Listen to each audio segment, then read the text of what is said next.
A paz do Senhor. Amém. Glórias a Deus, que alegria estarmos aqui mais uma vez, né? E nesse momento tão glorioso, que é para celebrarmos a ceia do Senhor. Aleluia. Isso é um privilégio, irmãos. Enquanto nós estamos aqui, nós estamos tendo a oportunidade de participar desse banquete espiritual, como o pastor disse aqui, né? Que traz bênção para o nosso espírito, que fala da nossa comunhão com Deus. Para mim é uma alegria. Queridos, trago a paz do Senhor do meu esposo. Ele não pôde estar aqui, ele está servindo ao Senhor lá na nossa igreja. E também já quero pedir para você abrir a palavra do Senhor lá na primeira carta aos Coríntios, capítulo 11 também. Aleluia, versículo de número 1. Que Deus abençoe os pastores dessa igreja, o pastor Márcio, a pastora Eliane. Que Deus continue abençoando os servos do Senhor. Obrigado pelo convite. Louva a Deus pela vida dos irmãos. E que Deus continue abençoando em nome de Jesus. Amados, também trouxe o meu livro. Eu sei que alguns aqui já têm, que tem por título 7 conselhos para transformar a sua vida. É um livro devocional. É um livro ali que eu procurei usar palavras bem simples, para que todos possam entender, para que esse livro chegue e alcance mais pessoas. E aqui eu falo um pouquinho de depressão, falo um pouquinho de relacionamentos familiares, falo de algumas questões de aprendizagem, tem um pouquinho também de uns testemunhos pessoais meu, né? Se você quiser adquirir, depois você me procure, R$20. E por que eu falo sobre esses assuntos da alma? Porque pela bondade e misericórdia de Deus eu também sou psicóloga. E eu sei que a gente é um ser tricotômico, né? Nós somos constituídos de corpo, alma e espírito. E o nosso espírito precisa estar bem, porque ele é eterno. O nosso corpo não é eterno, mas precisa estar bem, precisa de saúde. E a nossa alma também. A nossa alma é as nossas emoções, os nossos sentimentos, que precisa também estar bem, para nós estarmos bem como um todo. E nós estamos nessa noite buscando a parte espiritual, mas a gente também precisa cuidar das nossas emoções, dos nossos sentimentos. Amém? Então vamos à palavra do Senhor. Todos acharam?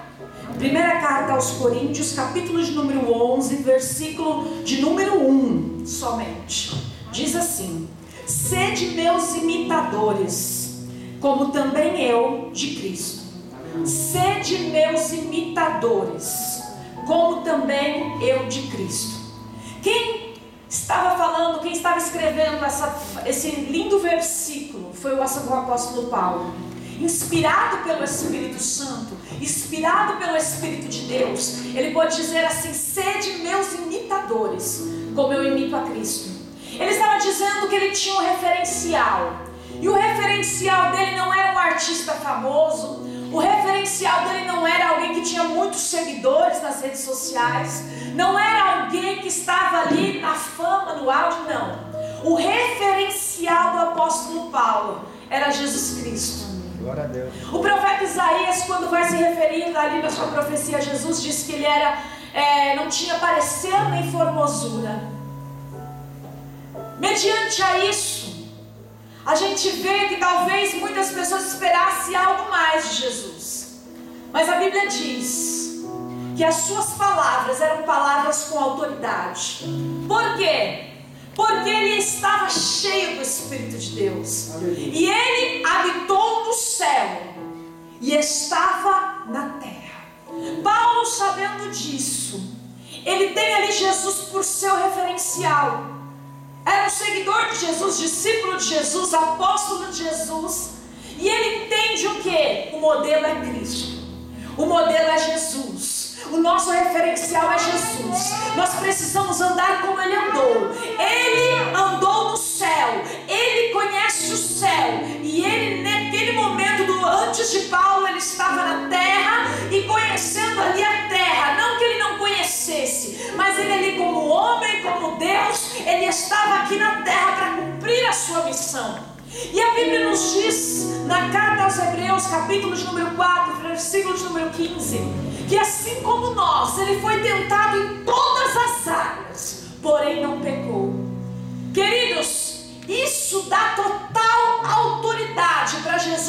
nosso referencial. Isso dá total autoridade para ele ser o nosso modelo. Por quê? Porque ele foi provado em tudo que nós somos provados. Ele foi provado em tudo, ele foi testado, ele foi tentado e ele não pecou. Aleluia. Nós temos um modelo perfeito, nós temos um modelo de perfeição. Ainda que nós não consigamos ser perfeitos, porque enquanto nós estamos nessa terra, nós estamos muitas das vezes ali pela nossa raiz ali do pecado. Nós não somos vencidos pelo pecado, ele não tem mais domínio sobre nós. Só que muitas das vezes nós erramos, nós falhamos, nós muitas das vezes entristecemos a Deus. Mas a gente tem um referencial perfeito de conduta, de orientação, de palavras, de testemunho, de exemplo, e esse é Jesus. Por isso que Paulo veio dizendo: sede meus imitadores.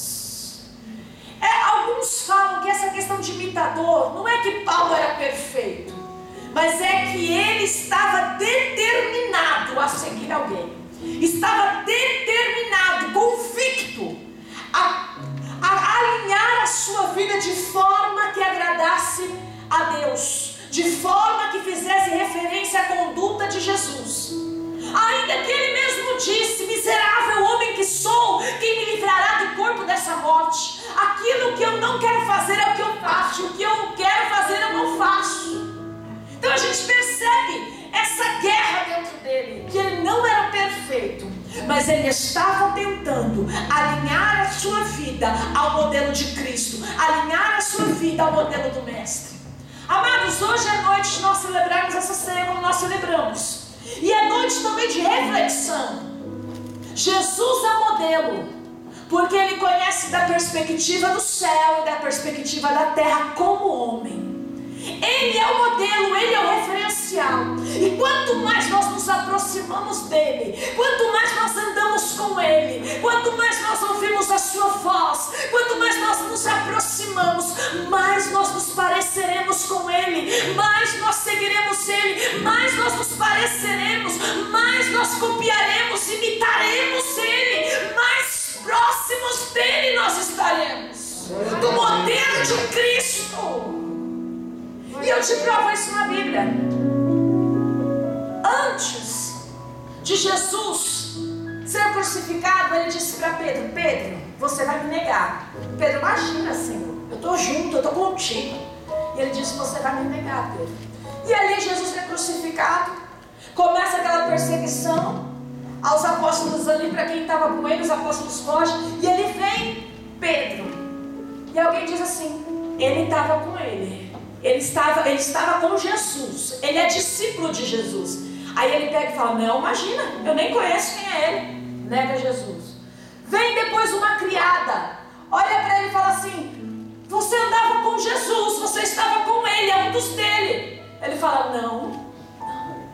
E lá em Mateus, na narrativa desse texto, a gente encontra dizendo assim: a tua fala te denuncia, você é um deles, porque você fala como ele. Amados, Pedro ainda não tinha sido revestido de poder, não tinha recebido aquela autoridade do Espírito Santo para ser testemunha, e mesmo assim ele já estava falando como Cristo.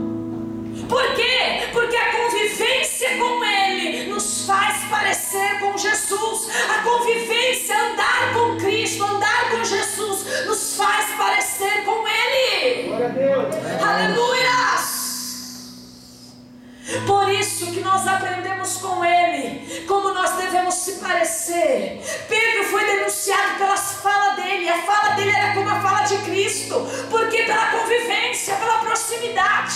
Sabe quando você anda muito com uma pessoa que você começa a pegar os trejeitos dela, a forma dela falar, a forma dela se expressar? Por quê? Porque a gente vai absorvendo, a gente vai sendo influenciado e influenciamos.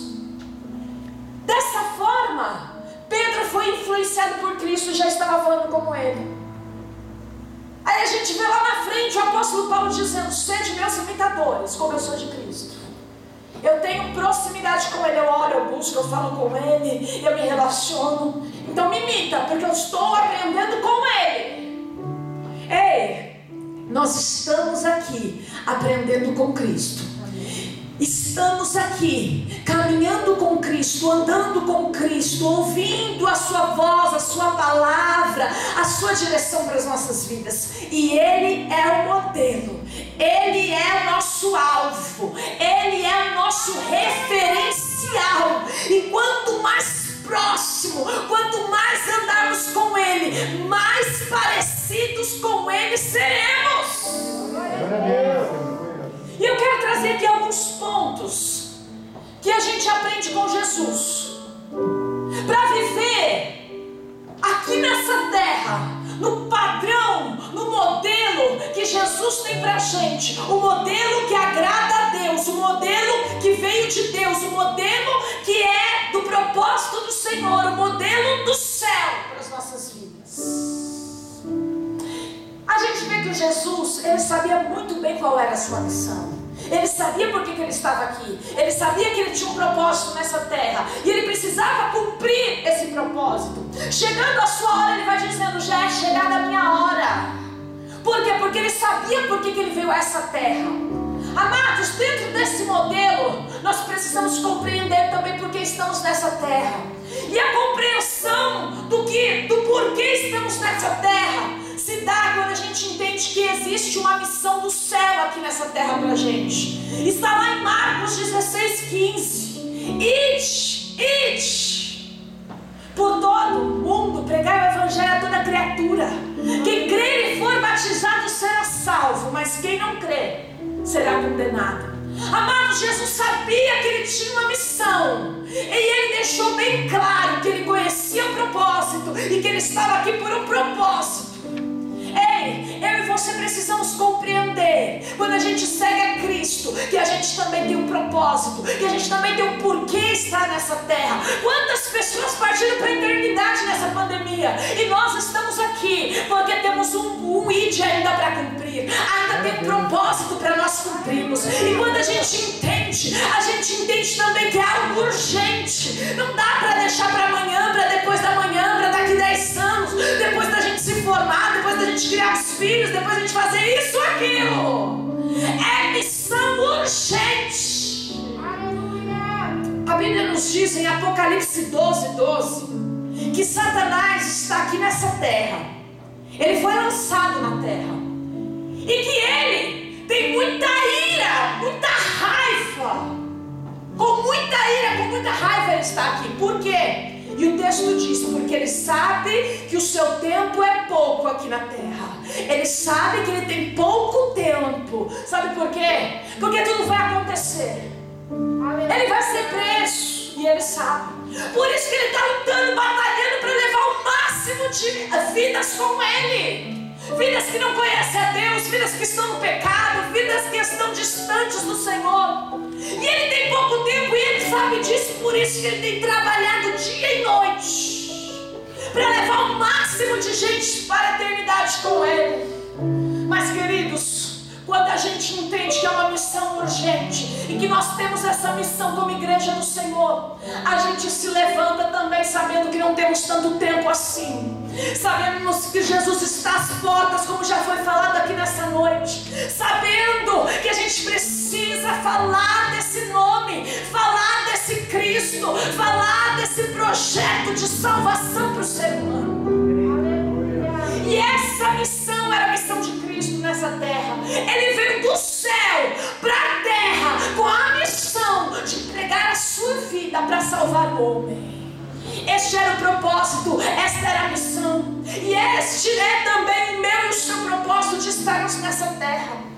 Amados, se fosse para a gente cuidar só da nossa salvação e não evangelizar ninguém, não falar nada para ninguém, Deus já levava a gente, estamos salvos, vamos embora. Mas não, porque estamos aqui, porque a gente está tendo tempo para fazer mais a obra de Deus, para falar mais desse amor, para orar pelos nossos familiares, nossos parentes, as pessoas que Deus coloca no nosso contato, nas nossas vidas. Por isso que é uma missão, e precisamos compreender essa missão, assim como Cristo compreendeu. Jesus estava aqui também com amor altruísta. O que que é isso?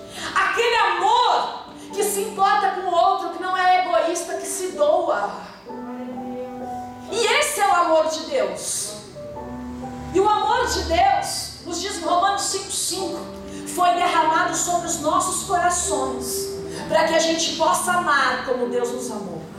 Então eu como ser humano, você como ser humano não consegue amar na medida de Deus. Mas o Espírito Santo foi derramado sobre a tua vida e sobre a minha vida, para a gente poder amar as pessoas. Aleluia. A Bíblia também nos diz, em João 13,35, nisto sereis conhecidos como os meus discípulos, quando amardes uns aos outros. Então a gente não é conhecido como discípulo de Cristo pela saia que a gente veste, pelo terno que a gente veste, pela Bíblia que a gente carrega. Não é isso. É pelo amor. Quando nós amamos uns aos outros, nós somos identificados como discípulos de Cristo. É quando nós amamos. E isso que Jesus, essa foi a mensagem do céu que Jesus trouxe para a terra. Um amor tão grande, ao ponto do seu pai dar o seu próprio filho, que era Jesus, que foi Jesus, que é Jesus, para salvar o pecador. Essa é a mensagem que Jesus trouxe do céu. E essa é a lição que ele trouxe para a gente. Compreender a missão e amar de forma voluntária, fazendo para Deus de todo o coração, com todo o amor, com toda a dedicação. Mas aprendemos também com Cristo, aleluias, que para esta obra nós precisamos ser cheios do Espírito Santo. Jesus Cristo não abriu mão desse requisito. A Bíblia nos diz que quando Jesus foi batizado, o céu se abriu. E ali a presença do Espírito Santo desceu em forma corpórea de uma pomba e veio sobre ele. E ouviu-se uma voz do céu dizendo: este é o meu filho amado em quem eu me comprazo. Oh, até Jesus foi cheio do Espírito Santo. Até Jesus se encheu do Espírito Santo e foi conduzido pelo Espírito Santo ao deserto para ser tentado. E ali começa o ministério de Cristo. A igreja também começa com o enchimento do Espírito Santo. E recebereis a virtude do Espírito Santo que há de vir sobre vós, e ser-me-eis testemunha em Jerusalém, toda a Judéia, Samaria, até os confins da terra. Amados, às vezes a gente fica esperando: oh Senhor, me enche do teu Espírito. Mas Paulo, quando ele escreve aos Efésios, no capítulo 5, versículo 18, ele diz assim: enchei-vos do Espírito, não vos embriagueis no vinho em que há contenda, mas enchei-vos do Espírito. O verbo está no imperativo, é uma ordem. O que ele está dizendo? Esse versículo nos fala de entregarmos a nossa vida para o controle do Espírito, deixar o Espírito Santo nos controlar, deixar o Espírito Santo nos dirigir, deixar o Espírito Santo nos guiar. Porque ele faz ali meio que um contrassenso com a pessoa embriagada. A pessoa embriagada, ela perde o controle, ela perde o domínio do seu corpo, ela perde o domínio da sua fala, do seu sistema motor, ela perde o domínio de si mesma, do equilíbrio. E ele estava dizendo: da mesma forma, deixa o Espírito Santo controlar a tua vida, tomar a direção, guiar a tua vida. Deixa ele tomar o controle. Então se encha para que ele governe. Esse é o propósito. Quando o Espírito Santo nos enche, ele nos guia, ele nos dá direção, ele nos capacita. A Bíblia diz, até mesmo aqui, no capítulo 12, no versículo 7, que diz: mas a manifestação do Espírito é dada a cada um para o que for útil. O Espírito Santo, ele vai capacitar cada um de nós para aquilo que ele tem para as nossas vidas, para aquilo que ele quer nos usar, para o propósito que ele tem para a vida de cada um aqui. É ele que vai trazer a capacitação, é ele que vai dar a direção, é ele que vai dar a unção, é ele que vai dar a autoridade, é ele que vai dar o poder, é ele que vai dar o revestimento. Ele sabe para que você é útil na obra dele. Todos aqui são fez na obra de Deus? Todos. Em alguma área, em algum aspecto. Todos. E nós recebemos dons do Espírito Santo a partir do momento que Ele entra na nossa vida. Dons que são autoridade, ferramentas, capacitação para cumprir o propósito que Ele tem para as nossas vidas. Uma capacitação do alto, algo que veio de Deus para as nossas vidas, algo que veio do céu para as nossas vidas. Quando a gente entende que Jesus é o modelo, a gente entende que a gente tem uma missão, a gente entende que a gente tem que amar como Cristo amou, porque o Espírito Santo está sobre as nossas vidas. A gente entende que a gente precisa ser cheio do Espírito Santo para cumprir essa missão. Mas a gente entende também que existem características que falam do nosso relacionamento com Deus. Como por exemplo, meditar na palavra. Amados, Jesus conhecia a palavra. Quando Ele foi levado para o deserto para ser tentado por Satanás, Ele venceu com a palavra. Satanás vinha com propostas, com artimanhas, com querendo oferecer a Ele coisas dessa terra, e Ele vencia com a palavra. Mas está escrito, está escrito, está escrito, está escrito. E Ele ia vencendo, ia vencendo, ia vencendo, ia vencendo, ao ponto de que Satanás não tinha mais argumentação, porque Jesus conhecia a palavra. E quando a gente conhece a palavra, a gente sabe o caminho da vitória. A gente conhece o caminho da vitória. Amados, Martinho Lutero, um dos reformadores da igreja, ele diz assim, que essa palavra, ela não é nem antiga nem moderna, mas ela é eterna. Eterna, eterna. Ela está se cumprindo, se cumpriu e vai se cumprir até a eternidade, porque ela é eterna. Aleluia. Moody, um evangelista de Chicago, acho que do século XVIII, ele diz assim: ou essa palavra te afasta do pecado, ou o pecado te afasta dessa palavra. Então a gente precisa escolher, ou a gente se apega com essa palavra, ou o pecado nos afasta dela.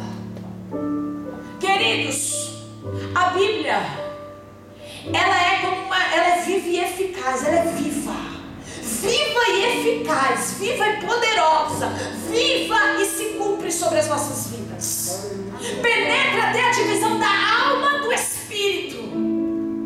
Quem consegue penetrar entre a divisão da alma e do espírito a não ser a palavra de Deus? É ela. Ela vai, é a palavra certeira que entra no coração, te faz chorar, te quebranta, faz ali ela toca na tua alma. Penetra a divisão da alma, do espírito, das juntas e da medula, e é apta para discernir os pensamentos e intenções. Ela é poderosa, ela penetra, ela entra. Essa palavra é viva. Certa vez começaram a dizer assim: ah, Jesus, o Senhor tem palavras muito duras, as suas palavras são muito duras, não dá para a gente aguentar essas palavras não. E começaram a sair os discípulos. E aí Jesus olha para os seus discípulos, ali para os 12, e diz assim: e vocês vão embora também?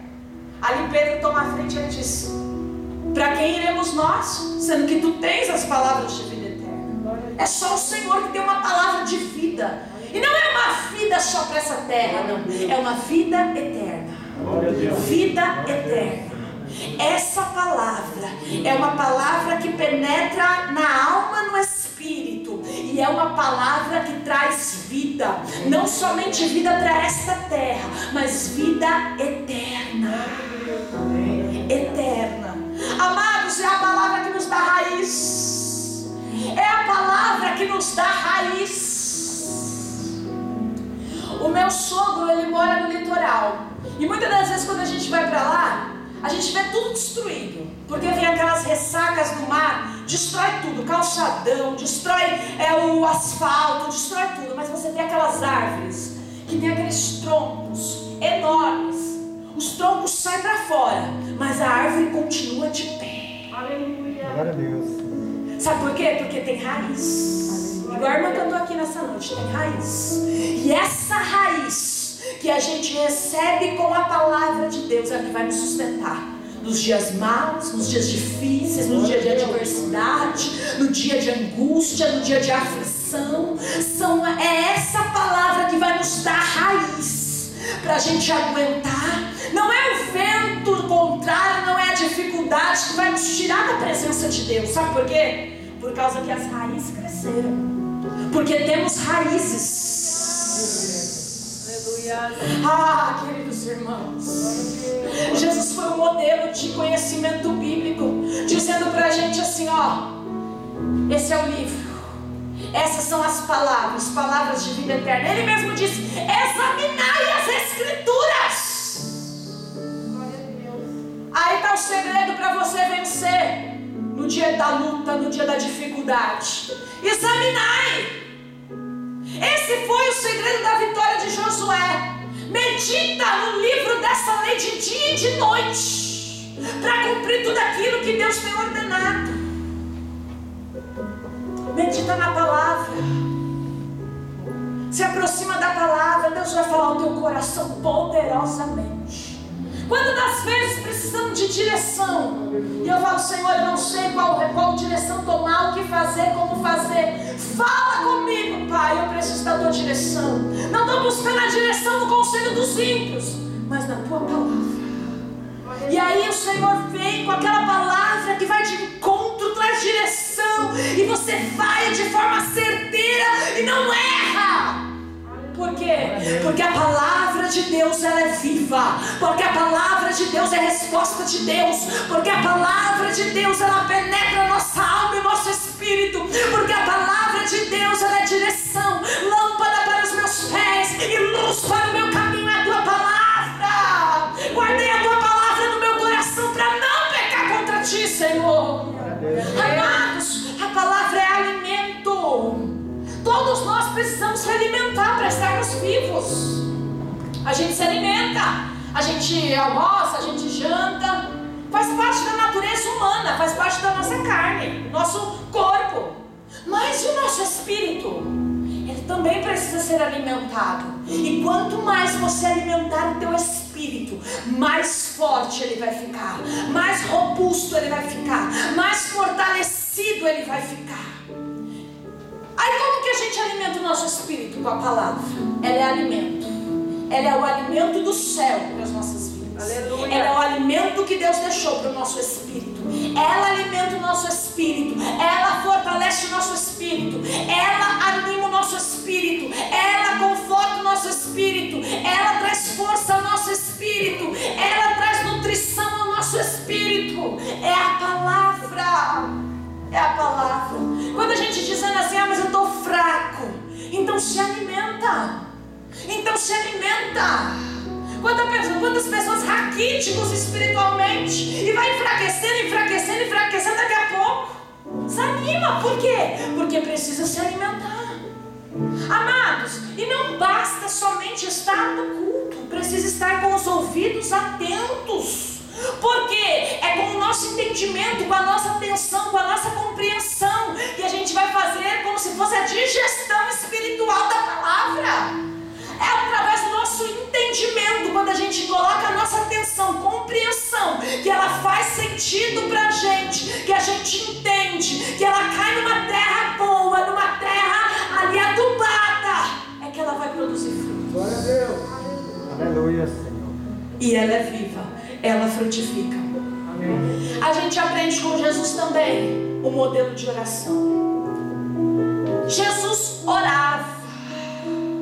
Jesus saía para o monte para orar. Jesus saía para o deserto para orar. Jesus saía de madrugada para orar. A Bíblia nos mostra vários episódios de Jesus orando. E por que ele orava? Para nos dar esse exemplo, para mostrar ali a comunhão com o Pai. Aí chegava diante das multidões, os milagres aconteciam. Glória a Deus. Porque tinha comunhão. Comunhão. Amados, Jesus nos ensinou a orar. E Ele deixou o modelo e também disse: vigiai e orai para que não entreis em tentação. Porque o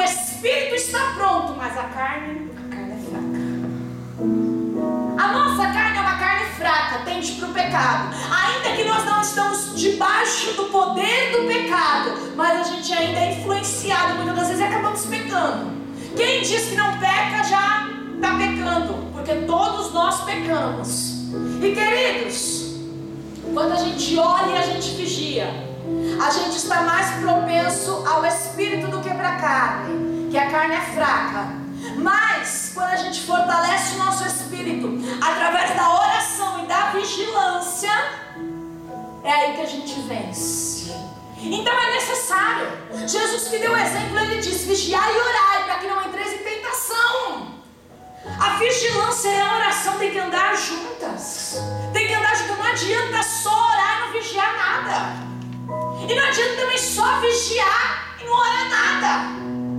Ele deu o modelo, ele deu a receita. Quer vencer a tua carne? Quer vencer a tua carne? Ora e vigia. Ora e vigia. Ora e vigia.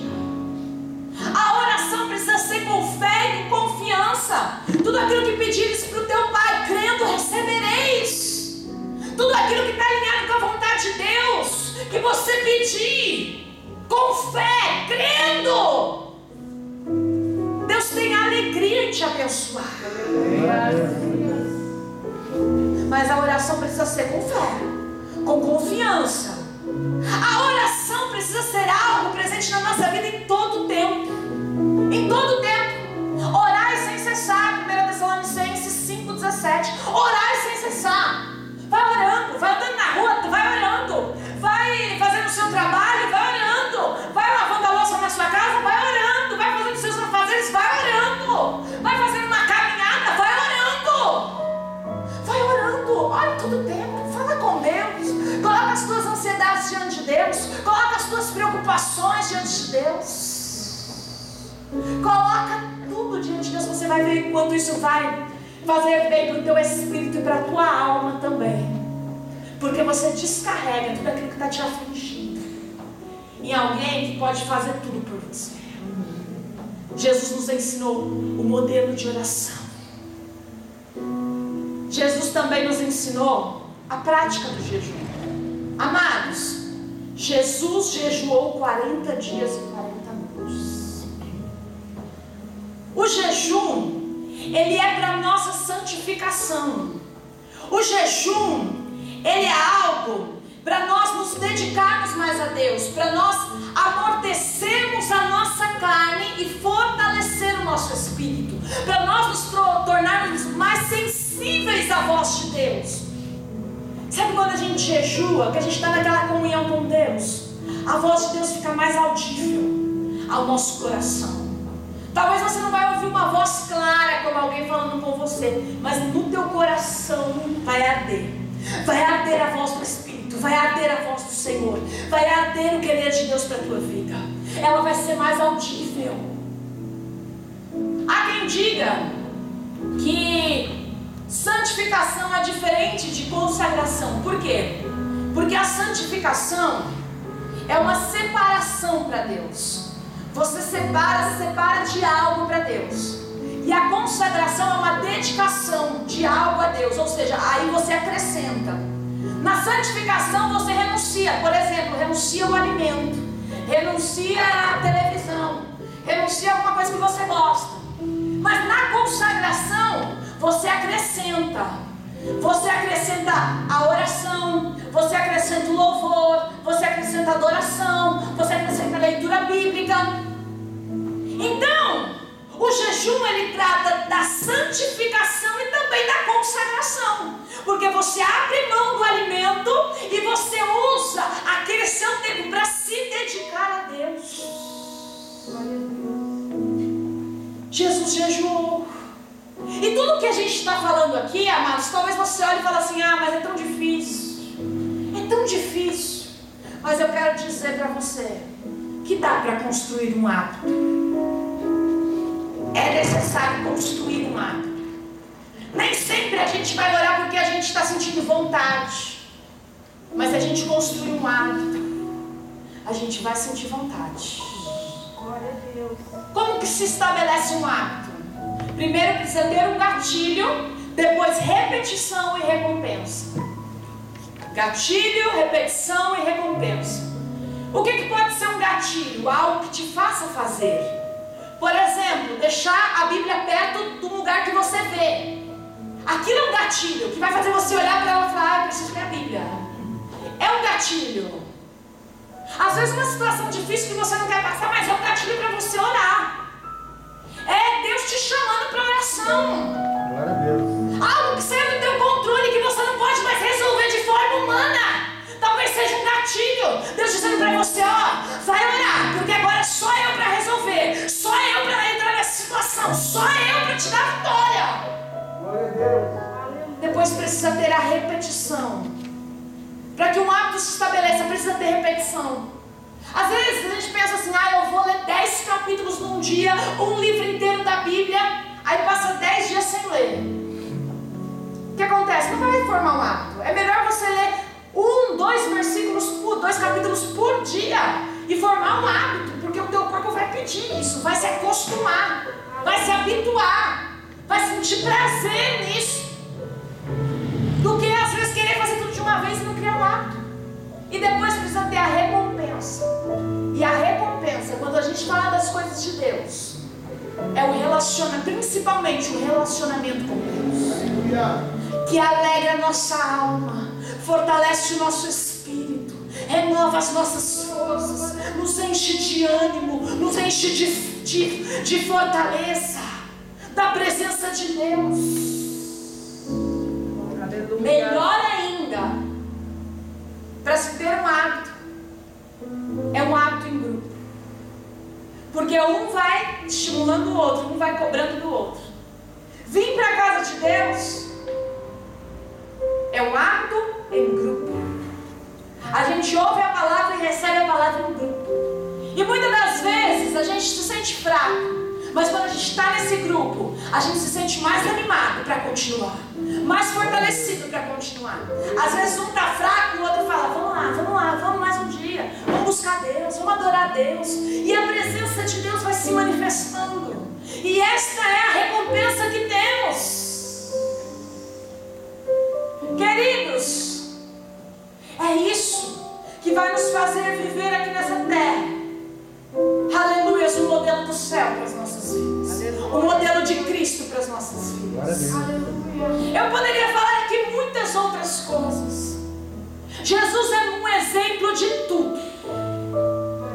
Se a gente for falar do seu caráter, quanta coisa linda a gente tem para aprender com ele. Humildade, por exemplo. Jesus era humilde e ele disse: aprendei de mim que sou manso e humilde de coração. Não era manso e humilde de aparência. Durante muitos anos na igreja, a gente entendia antigamente que humildade era você ser pobre, era você andar sem vaidade nenhuma, era você ter uma vida quase miserável. Mas isso não é humildade. Isso está ligado à condição. É uma condição humana, temporal. Humildade fala de uma virtude, de um valor, de caráter. Humildade é o modelo de Cristo, o modelo que Cristo nos ensinou. Há um livro que diz que a beleza da santidade é a humildade. Ou seja, quanto mais santo, mais humilde. Quanto mais humilde, mais santo. Glória a Deus. Quanto mais orgulhoso, menos humilde. Quanto mais soberbo, menos humilde, menos santo. E a gente entende que diante de Deus a humildade é algo tão lindo. Jesus lavou o pé dos seus discípulos, os pés dos seus discípulos, e ele disse: eu sendo Senhor e Mestre, estou lavando o pé de vocês para dar o exemplo. É assim que eu quero que vocês sejam. Aleluia. Amados, noite de ceia é noite de reflexão. É noite da gente olhar e falar: eu quero me parecer com Ele. Eu quero trazer esse modelo para a minha vida. Amém. Jesus, Ele nos mostra o quanto Ele era humilde. E Ele deixou o exemplo. E quem é humilde, recebe favor de Deus. Irmãos, a Bíblia nos diz que Deus resiste aos soberbos, que é o contrário de humildade. mas dá graça aos humildes. Deus resiste, Deus se coloca como uma barreira para os soberbos. Deus se coloca como uma resistência para os soberbos. Resiste. Mas para quem é humilde, Deus derrama do seu favor, da sua bondade, da sua graça. Recebe o favor de Deus. Sabe aquilo que não era para você? E Deus fala: eu vou te honrar, eu vou te dar isso aqui porque você é humilde. Você vai receber o meu favor porque você é humilde. Glória a Deus. Glória a Deus. É isso que Deus tem. Este é o galardão da humildade, o favor de Deus sobre as nossas vidas. Ei, essa noite é noite de favor de Deus sobre as nossas vidas. Jesus nos deu um modelo de obediência, sendo obediência até a cruz, até a morte. E queridos, a gente vê que esse modelo é um modelo para a gente trazer para a nossa vida. Jesus nos deu um modelo de perdão. Às vezes o perdão é aquilo que está impedindo a gente de crescer, de avançar, de prosperar, de vencer na vida. E não tem como a gente falar de ser sem falar do perdão. Porque o sacrifício de Jesus que nos trouxe o perdão. Jesus deixou isso no Pai Nosso. Perdoai as nossas dívidas, como nós perdoamos os nossos devedores. Irmãos, é na mesma medida. Na medida que eu perdoo os meus devedores, é que eu sou perdoado. É na mesma medida. Não tem como eu ser perdoado por Deus dos meus pecados se eu não perdoar o meu próximo, se eu não perdoar o meu irmão, se eu não perdoar o meu ofensor. Perdão é algo tão difícil, porque é você liberar o seu opressor, é liberar aquela pessoa que te ofendeu, é tirar dos teus pensamentos, da tua conduta, da tua vida, de uma forma que você não tenha mais raiva, não tenha mais sentimento de injustiça, de rancor por ela. E a falta de perdão nos afeta em todas as áreas. Afeta a nossa área espiritual, porque a gente perde a comunhão com Deus. Sabe o que é você orar, clamar, buscar e Deus não te ouvir? Porque rompe a comunhão com Deus, a falta de perdão. A falta de perdão nos afeta no nosso corpo, no nosso físico. Quantas enfermidades psicossomáticas que vêm ali se materializando no corpo, na carne, na nossa vida, por causa da falta de perdão. Não estou falando que todas, mas às vezes questões referentes ao coração, na alma também, no emocional. A falta de perdão rouba a nossa paz, rouba a nossa alegria, e muitas das vezes pode levar à depressão. Há muitos estudos que hoje já falam que a depressão tem ligação com raiva, com ira. Amados, afeta também os nossos relacionamentos. Essa semana eu estava atendendo uma paciente, ela me dizia que ela tinha ali uma certa rivalidade com uma pessoa, aconteceu alguma questão lá, e ela dizia assim, que eles tinham os mesmos amigos em comum. Então uma semana chamavam ela para ir e não chamavam a pessoa. Aí na outra semana chamavam a pessoa e não chamava ela. E assim ficava. Porque eram os mesmos amigos. Não poderia sair todo mundo junto. Mas existia ali um rancor. Existia ali uma falta de perdão. Então ela tinha que abrir mão daqueles relacionamentos, de sair naquele dia com os amigos por causa da outra pessoa. E perdia de estar em comunhão, de estar ali passeando. E Jesus mais uma vez foi um exemplo. Na cruz, crucificado, ali no Monte Calvário. Amados, ele chegou a dizer: Pai, ele poderia orar por tantas coisas, e ele ora ali na cruz dizendo: Pai, Pai, perdoa-lhes, Senhor, porque eles não sabem o que eles fazem.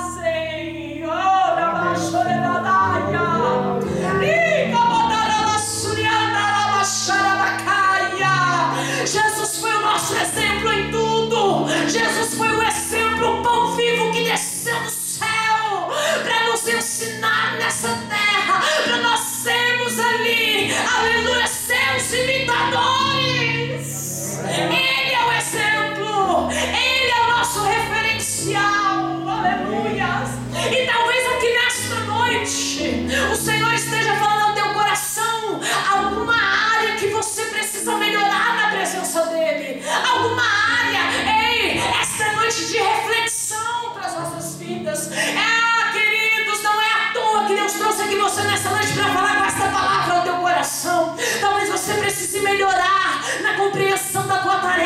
nesta terra, no teu id, anunciar Jesus, falar de Jesus. Talvez você precise amar mais, com um amor altruísta, um amor que não é egoísta, um amor que se doa pelo outro. Talvez você precise se encher mais do Espírito Santo, deixar Ele governar a tua vida, dirigir a tua vida, se encher verdadeiramente dEle. Talvez você precise ler mais a Bíblia. Talvez é o que está faltando na tua vida para te dar raiz, estrutura, te fortalecer.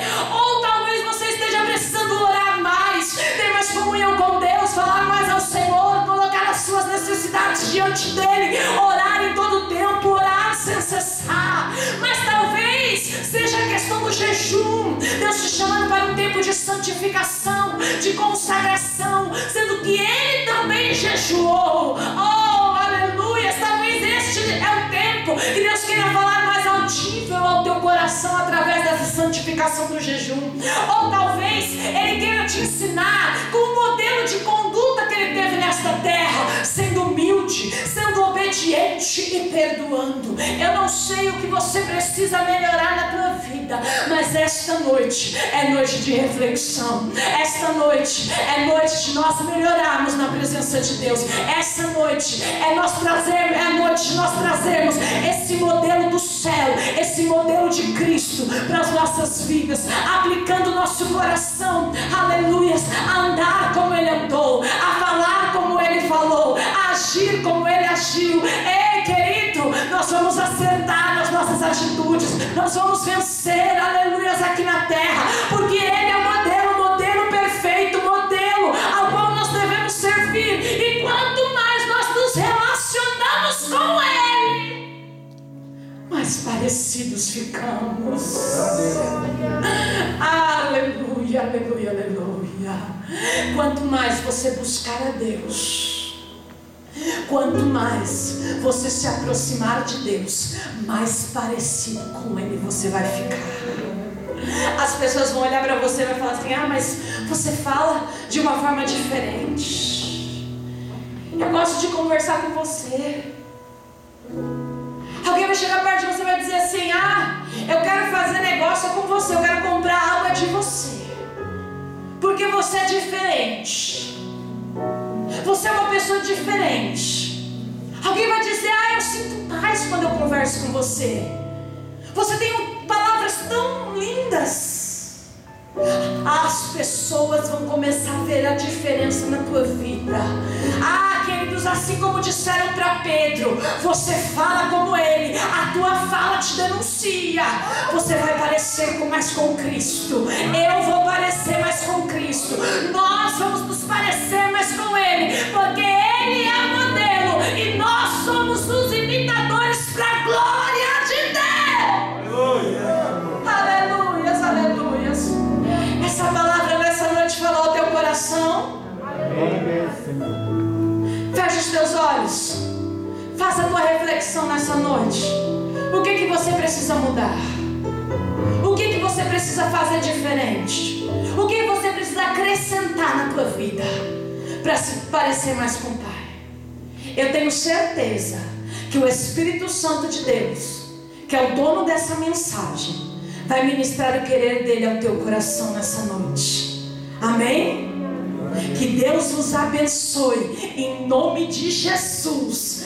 Guarda esta palavra no teu coração, porque é possível se parecer mais com Cristo.